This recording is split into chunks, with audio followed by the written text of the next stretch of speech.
critical focus channel.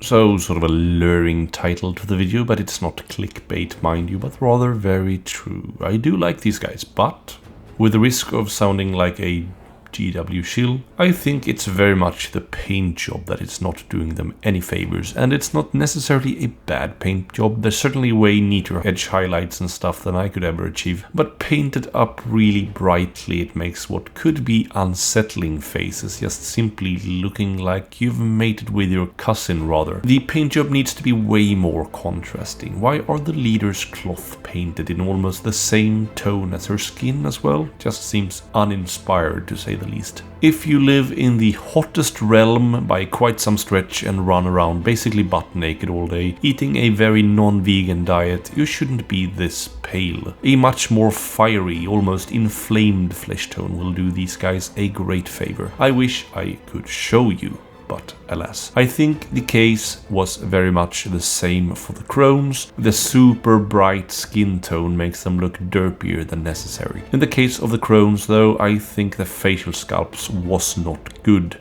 period. Elves should look way more pleasing to the eye than that. Sure, they can look terrible and treacherous as the sea, stronger than the foundations of the...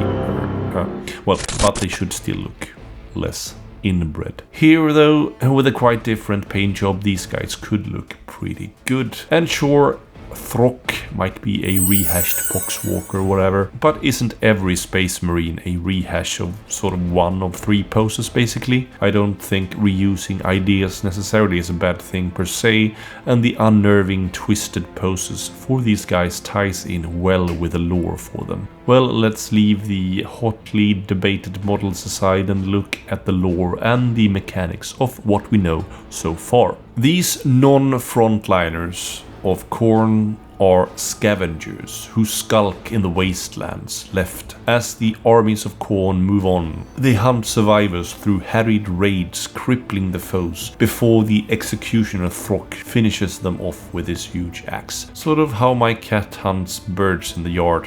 Cripple them a while, play with them, watch them fly away for a couple of meters before killing them half an hour later. Kamandora, mother of hate, and she certainly received a lot of hate already, collects skulls to add to a little pyramid thing on the place where Korgus Kul attained his demonhood. This gives them purpose, a sense of belonging, and much wow. But doing this sort of weird shit for too long has its drawbacks, or boons if your dating days are over, with crippling physical side effects such as mutations and your limbs twisting in new and interesting ways, and British teeth, apparently. They are obviously a strike, but not striking, and their mechanic evolves around finding the most worthy skull. Each round, they select an enemy fighter to try to, quote, slaughter bomb.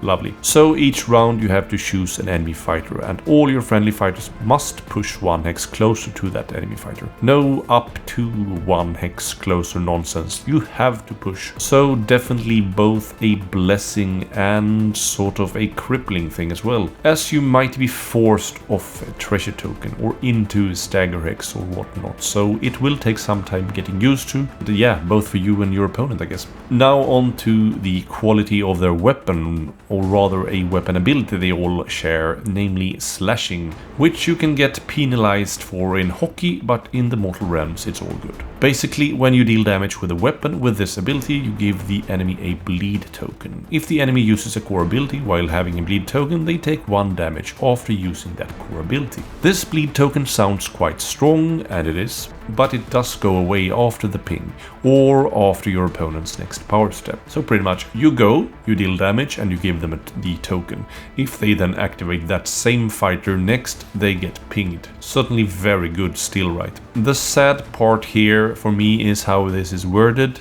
Not maybe sad for these guys, but sad for the game as a whole. And maybe it's just the rules lawyer in me here. It doesn't seem to require you to use this particular ability on your attack to trigger the effect, because it says when a weapon with this weapon ability inflicts damage, rather than when you attack with a weapon and you use this ability. This then implies that if you have an upgrade that gives you Grievous or Cleave, you could opt to use one of those abilities instead and still trigger the effect because the weapon still has the ability. You're just not using it at that very instant. Maybe this is intended, but I certainly don't think it is, because that sounds quite strong. I just wish they would read through these things a couple of extra times before releasing them to avoid these types of interpretations. Well, as with all Warband releases, they don't come alone. They do indeed come together with a new rival deck, and it's not the highly anticipated second hold deck that many asked for,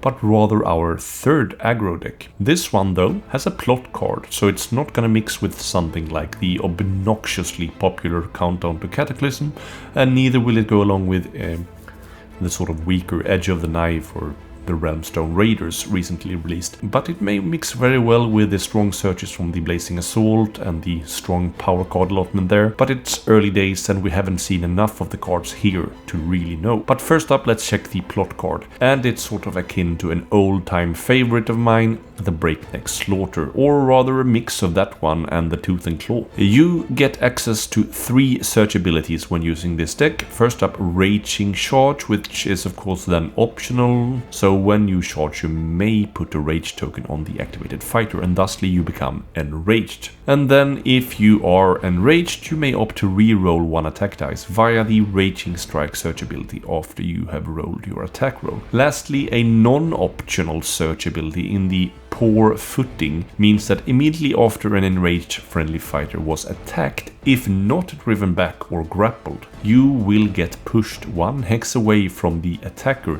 in a direction of your opponent's choosing. And then at the end of the battle round you remove your enraged tokens and come to your senses again. So this last one sounds bad mostly, right? But it could be sort of a headache for your opponent as well. They might have cards that wishes them to be adjacent to you, but also has the need to hit or damage you, so it could sort of be a nuisance on their part as well. Certainly seems like a fun mechanic with a lot of interesting decision making in tow.